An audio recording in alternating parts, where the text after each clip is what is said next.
O magtatapos po kami ng pag-aaral. Tapos tutuparin po namin yung pangarap namin. Kahit po umulan bumagyo, papasok po kami. Kahit wala pong bahan, papasok pa rin po kami. Very good. Tutuparin po namin lahat ng pangarap namin ng magulang namin. Ano ba pangarap ng magulang niyo? Makapagtapos po kami.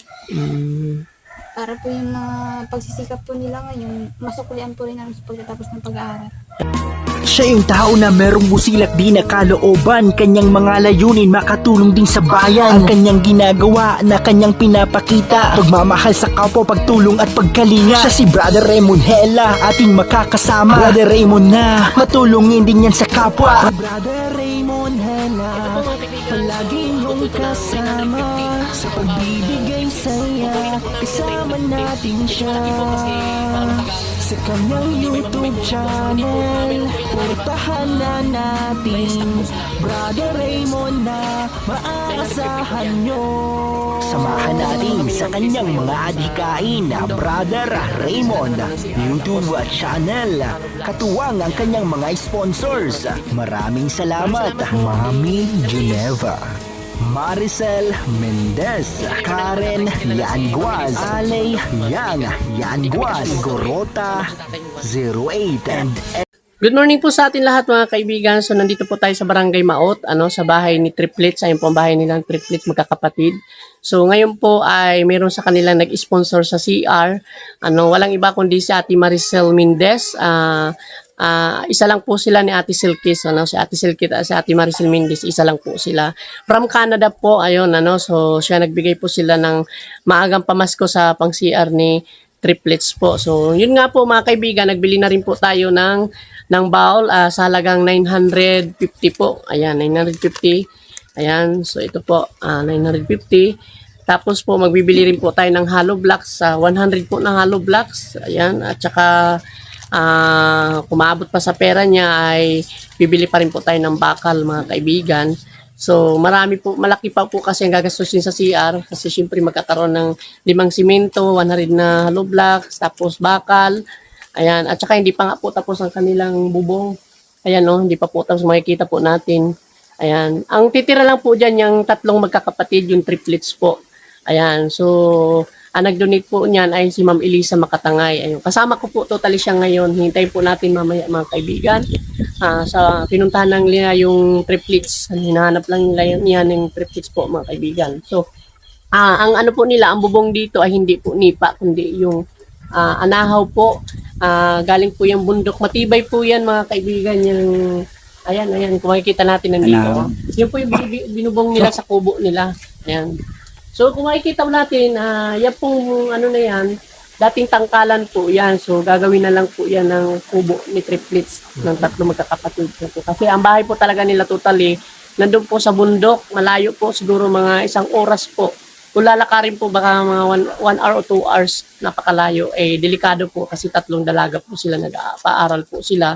So kaya ang ginawa po ni Ma'am Elisa, binaba po niya dito sa dito po sa barangay, malapit dito sa barangay ng Maot. So ayan, iikot po tayo sa kanyang sa kanilang kubo. Ayan Ang ganda po ito, anahaw po. Ayan si Tatay, yung nagagawa po nito, Tatay po ni triplets. So Tatay, ano bang pangalan ni Tatay? Nalimutan ko na. Leopoldo po. Leopoldo. Medyo pang matanda ang pangalan na talaga niya nung panahon. So di saan po ilalagay yung CR? Dito po sa akin natin nilalagay. Saan po? Dito? Po banda. Diyan po matubig dyan. Matubig doon. So dito niyo po ilalagay. Bakit po 100 na hollow block ang makakailanganin? Kasi maraming hollow block. Anong gagawin mo doon? Para hindi po Ililibing mo po yung hollow block. Gano'n po sa ilalim, pataas. Pataas. So ibig sabihin dito po sa parang yan. Okay, kaya niyo po. So 100 na hollow block po ang kailangan nun. Yun po ang estimate ng yung masol. Kasi parang medyo marami yung hollow block, parang kalahating bahay na yun Pero kasi mataas naman yan, so hukayin talaga yan.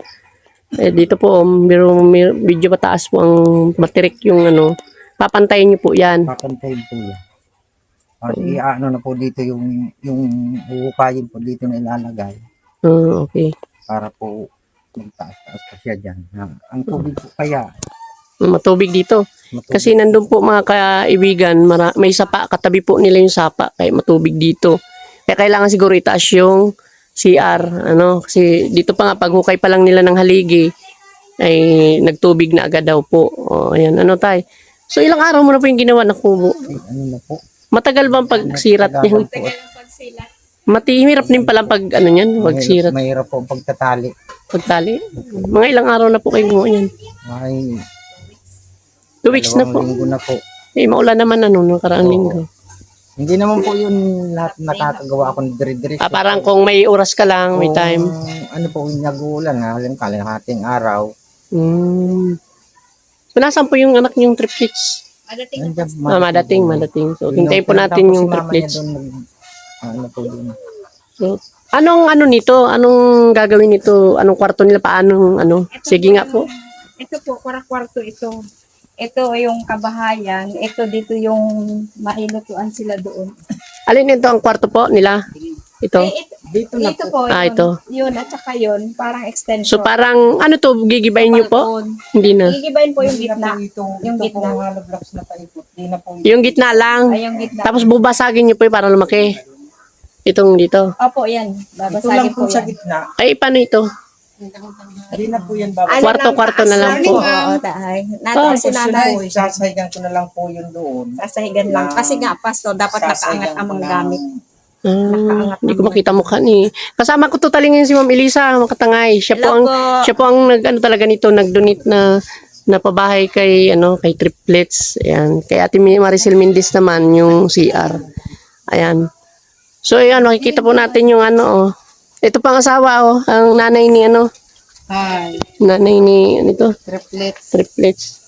Ayan may ilog po sila katabi. Hindi po inabaha? Nabaha dyan po. Paano yung pagbabaha na kayo dito? Iangat niyo po. Mga gastos nito. Isang hollow block po ito. Pag ano.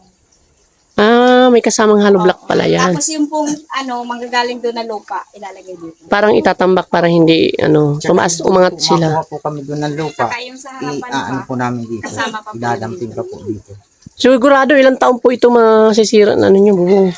Matagal-tagal din po ito. Aabutin po ito ng 50 years. Hindi naman. 50 years. 10 siguro. Buhay pa tayo yata. Mga 10 years, ganyan. Opo. Oo nga, mga 5, ganyan, Matibay po bagay, mas matibay pa yan sa yung anahaw, sa nipa, Ay, oo. Yun po, yung mga 2 taon lang yun ano na. So, ano po ang gagamitin pa dun sa CR? Siminto. Yun po, Siminto. yun ito. Tapos, Yun na lang po, yun naman lang po. Yun ito, bakal. bakal. At, buhangin. Pero okay na po yung bubong nyo. Yung anahon nyo po. Ayos na po. Ayos na po. So, ikot muna ako tayo. Yung putik po, Yung ihukayin daw sa CR, mga kaibigan, idadamping po daw nila dito para tumaas po itong lupa nila. Kasi, para yung kanilang, yung, tawag doon, yung katabi na lang nila po dito, sapa, Yan, sapa po yan. Ayan.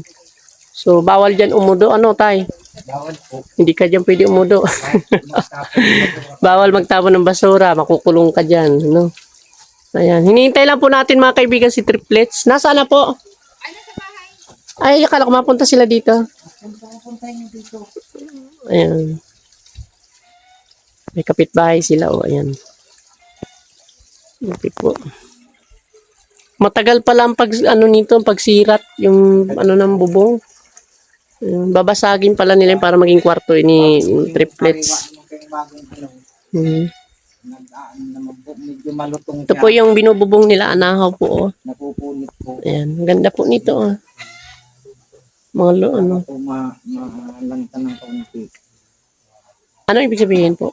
Bibilag-bilag lang para malambot po. Para Malambot. hindi siya malutong. Malutong pala pa ganyan. Pag ano po, bagong kuha, malutong po yan. Alin mas mahal, ang nipa o ito? Kung doon po sa labas, mahal yan. Mura doon ang nipa.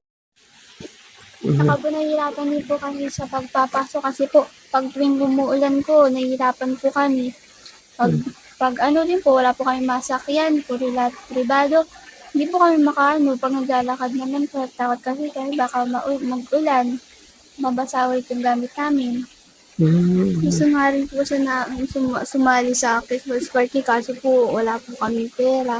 Kaya hindi po kami nakakasali. Christmas party? Kailan ang Christmas party niyo? Sa 18 po. Magkano yung ano nyo? Yung inyong gift? Hindi ko pa po alam eh. Hindi pa naman po kasi nila ma'am napapag-usapan tapos po namin magkakaklase kasi busy pa po kasi sila ma'am sa pagdali ng mga classmates namin. Gusto nyo sumali sa party? Opo. So, tsaka yung mga gamit nyo, wala na rin? Kaya nga rin po. Nabarasa po kasi Nabarasa? magulan po. Maglakad po kami kasi biglang umilang. Hindi po kami nakakasuli na din. Ilang kilometro ang lalakad nyo? 3 po. 3 kilometro? Makarating kayo sa school? O, lagi mo kayo nagpapasok araw-araw? Minsan po hindi. Bakit Kasi hindi? wala rin pong budget ay. Laking baon? Malaki Opo. pamasahe? Opo. Oo. Eh, sabi nyo, lalakad kayo. Maglalakad po kami. Pag-uwi po. Ang release lang Pagpa-uwi? po. Ang recess? Saka po Magkano bawat isa ninyong baon nun? Halimbawa, po. 50. Tapos pag, ano, wala na. Wala na po. Pag uwi ninyo, Wala na po. lakad na kayo pa uwi. Oo. Ayun. Minsan po pinapapasakay naman po kami. Mhm. Mabilis po kami Eh, paano yung pag madilim na, delikado? Kasi hapon na kayo na uwi, di ba? Binibilisan na lang po namin ang paglalakad namin. Pagdating ninyo dito na, dilim na kayo. Opo. Kung minsan Delikado yun, di ba? Sa gabi na. kung minsan nga ni po ay may nang ano po sa amin sa daanan. May ano. Yung minsan po mga Lasing? lasing, may nangsisitsit po sa amin. Sinisitsitan kayo. Opo, tulad na po nung nakaraan, kaming dalawa po ni ate, galing po kami ng school. Inaakit po kami sa bulasan. Nakakit kayo sa bulasan. Kayo? Tapos muntik na Naku, rin delikado palang paglakad ninyo hapon. po. So, ano man sinasabi ninyo doon sa nagsisitsit sa inyo? Sinasabi na lang Oh, po hawa namin naman. kila Papa, mag-iingat na lang nga daw po kami. Kaya nga po pag sabi niyo na di lang, agad na po kami nawi kasi baka po gabihin sa dano. Ano Oo, po mangyari? mahirap ano. So, siyempre takot kayo pag naglalakad kayo. Opo. Lalo na po dun sa mga lasing na nagdadrive sa motor po. Nahagip na po kami nun ni ate, napilayan pa nga po dito sa braso si ate. Sino ate? Leia po. Si ate Lea mo? Tapos pag minsan po nakikisabay na lang po kami sa mga karamihan. Sino Oo, dapat nagsasabay na kayo kasi delikado yun. Lalo mga dalaga kayo. Pagdating grade 7 naman na. po sa kasi sa cruising, wala na po kaming kasabay ay, wala na po. Nahiwalay na yung mga kasabay ninyo. So, kayo na lang papunta dito sa barangay. So, anong oras kayo na uwi? Mga 4 po. Tapos nadating kayo dito, anong oras na? Maano po, 5 po. 5. 5 na. So, maliwaliwanag pa rin naman. So, matakbo kayo niyan. Nagbibilis-bilis ang yung lakad noon. Opo. Kanya-kanyang takbo na lang po. Itatakbo kayo, kawawa naman. Nagsisikap. So, ano ba talaga anong pangarap ninyo? Makapagtapos po ng pag-aaral at matulungan po sila mama para naman po Hmm. hindi po nasayang yung pagpapalaki at pagpapaaral po sa amin. O, ikaw naman na ganun din. Ganun din po. Ano, may pangarap kayo? Anong pangarap ninyo? Makatapos po ako tapos makatulong rin po sa tao. Parang charity din. Opo. Kung anong ginawa sa inyo, gagawin nyo rin yun. Opo. Wow, ang galing naman. So, kung nakikita nila kay Brother Raymond, gagawin din daw pag nakatapos sila. Sana wag muna kayo mag-arasawa, ha? Dapat magtapos muna kayo. No? Kasi ang pag-aasawa, madali lang yun. Pero ang pinakamahalaga doon, pag nag-aral kayo, ay makakatulong talaga kayo sa inyong mga magulang. Tsaka una-una lagi kayo mag-pray kay Lord. No? Bawat nyo lakad nyo, mag-pray kayo, lalo pag nagpapasok kayo. No? So, ayun mga kaibigan, yung triplet. So, kawawa po. Kasi hinahabol daw sila ng lasing. Di ba? So, tapos, naano pa daw sila ng kamay nila, napilayan. So, siguro, takbo nito, ina-imagine ko na, ang bilis-bilis siguro. Kasi medyo malayo pa ang school nila ditong high school. Napakalayo. Grabe, 3 kilometers. Malayo yun, 3 kilometro. Medyo malayo po yun. Kaya, so ano masasabi ninyo doon sa mga manunood pa sa inyo? Kung may mga panunod nito. Sana po matulungan niyo po. Oh. Ano po, malaking bagay na rin po yun sa amin. Like ang kailangan ninyo tulong? Mga gamit po sa school. Yun lang ang gamit sa school, ano pa? Tapos po yung makakuha rin po ng sasakyan para hindi na po kami maglalakad sa akin. So, kung may motor kayo, Opo. para mahatid-hatid kayo. Ay, 3 kayo, hindi pwede sa motor. So, ang kailangan lang ninyo ay kahit man lang may pamasahe kayo pang araw-araw, tapos or hauler para hindi kayo magabihan pag nagpasok kayo. Wala na dito malapit na high school? Wala na po. Yun lang, layo-layo. Oo. Ay, buti di na kayo doon sa pinakatuktok ng bundok. Lalo pa siguro kung doon. Ano? Nalipat na po kami dito at malayo naman po. Mas mapagod po. Pa po kami sa bundok. Okay. Yung, pag natapos yung CR ninyo, ayusin ninyo ha. Okay. So, ano masasabi ninyo kay Ate Silkis? Maraming salamat po sa inyo. Malaking bagay na rin po yung tinulong sa amin. Sana po si Lord na lang po mahalang magganti sa inyo. Balik. Oh. Maraming salamat po. Thank you po. Thank you. Ayun. So, mauwi na kami ha. Mag-aral kayo mabuti. So, mabalik ako. Makadala tayo ng gamit ninyo. Ayan, magpapasalamat din tayo kay Ate Silkis. Ayan, sa busilak na kanyang puso sa pag-donate ng CR, yung bowl, ayan, tsaka yung mga gagamitin pang iba. Sa abot na makakaya, so gagawin po namin yon, ano? Okay. Lalakbayin ang mundo, kahit ako mag-isa, gagawin ko ang gusto. Kahit magalit ka pa, hindi na madadala sa sinasabi nila. Susulitin ko hanggang nandito ka. Natural ang mahulog, natural ang madapa, natural ang balibutan ka ng pangungutya. Ang sikreto ba lang dito lang ba? Lagi mo lang tandaan kung saan ka nagsimula. Thanks for watching.